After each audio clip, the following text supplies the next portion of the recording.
मामांगम में भाग लेने के लिए अगर एक भी योद्धा वल्लवराज से जा रहा है तो यहाँ की औरतों के मन में जलती बदले की आग की वजह से है।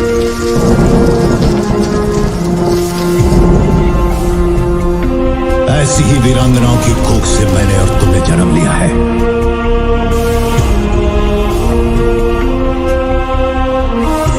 वल्लवनाथ की स्त्रियों को ये अधिकार नहीं। माहिष्मती की प्रजा और उसकी शान पर जब बात आती है तो बाहुबली अपनी जान की बाजी लगाने के लिए भी तैयार रहते हैं और इस बार तो उनके पुत्र सूर्यवीर भी उनके साथ है और वो भी अपनी जान की बाजी लगाने के लिए बिल्कुल तैयार है। सूर्यवीर के मन में बस एक ही बात चल रही थी कि बचपन से जिस वीरभद्र को उसने अपना बड़ा भाई माना, उसी ने उसका इस्तेमाल करके उसकी बहन को मारने का षड्यंत्र रचा और अब इन्हीं सवालों का जवाब लेने वो वीरभद्र के पास जाता है और उससे लड़ते वक्त पूछता है, क्यों किया आपने ऐसा? मैंने आपको मेरा बड़ा भाई माना था। इसके जवाब में वीरभद्र कहता है, वो तो हम वैसे भी है मेरे प्रिय अनुज। ये बात सूर्यवीर समझ नहीं पाता और इससे पहले कि वो कुछ और कहता, वीरभद्र उस पर अपनी गदा से जोरदार वार करता है और सूर्यवीर नीचे गिर जाता है। लेकिन कुछ ही देर में वो फिर खड़ा होता है और कहता है, शायद आप भूल रहे हैं, गदा चलाना आपने ही मुझे सिखाया था।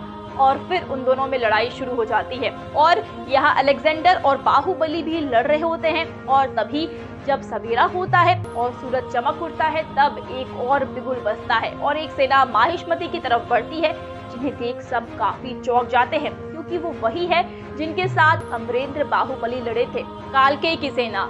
और उनके आगे था कालकेय का उत्तराधिकारी और जब वो करीब आते हैं तब वीरभद्र के चेहरे पर एक मुस्कान होती है और वो उस सेना के पास जाकर खड़े हो जाते हैं और कालकेय के उत्तराधिकारी काल सैन्य से मिलते हैं और ये देख बाहुबली चौंक जाते हैं और कहते हैं, वीरभद्र आखिर तुम हो कौन? और इसका जवाब वीरभद्र देता उससे पहले ही पीछे से राजकुमारी अमीरा आती है, जिनके पीछे देवसेना भी खड़ी होती है और वो कहती है, वीरभद्र माहिष्मती के काल भल्लाल देव की नाजायज औलाद है। और ये सुन सब चौंक जाते हैं और वीरभद्र गुस्से से कहते हैं, जबान संभाल कर अमीरा, जायज या नाजायज, मेरी रगों में अभी भी भल्लाल देव का खून दौड़ रहा है और जिस सिंहासन पर तुम अपना हक जताई बैठी हो वो मेरा है।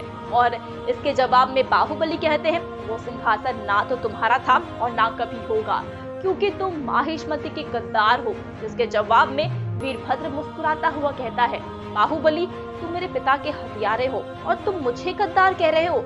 अगर तुम और तुम्हारा परिवार यहाँ से शांति से नहीं गया तो मैं और ये कालकेय की सेना माहिष्मती पर आक्रमण करेंगे और फिर उसका परिणाम बहुत बुरा होगा। ये सुन बाहुबली कहते हैं, आज भी माहिष्मती ईंट का जवाब पत्थर से देना जानती है और तुम जैसे राक्षस इस पवित्र भूमि पर फिर से कभी राज नहीं कर पाएंगे।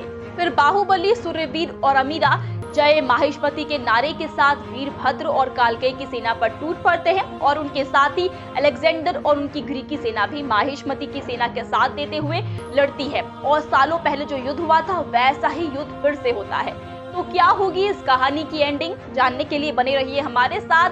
तब तक स्टोरी से जुड़े अपने व्यूज हमें कमेंट्स में जरूर बताइएगा। साथ ही वीडियो अच्छी लगी हो तो वीडियो को लाइक और शेयर करें एंड दोस्तों चैनल को सब्सक्राइब करना भी मत भूलिएगा। आज के लिए बस इतना ही।